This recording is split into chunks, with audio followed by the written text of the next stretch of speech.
Muhammad Lutfi, dokter koas yang dianiaya sopir keluarga Lady Aurelia, teman sesama koas, menunjuk Redo Junaidi sebagai kuasa hukumnya.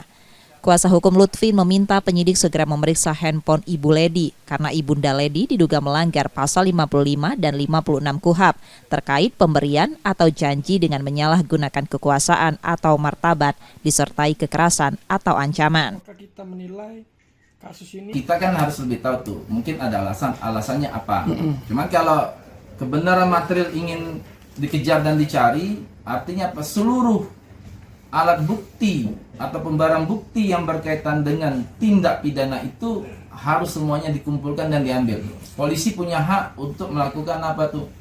Ambil tanpa izin apa tuh dalam bentuk sita. Meskipun orang tidak mengizinkan, polisi punya hak untuk mengambil barang bukti tersebut. Sementara itu, M. Lutfi masih dalam proses pemulihan. Yudi Kiswanto, Kompas TV, Palembang, Sumatera Selatan.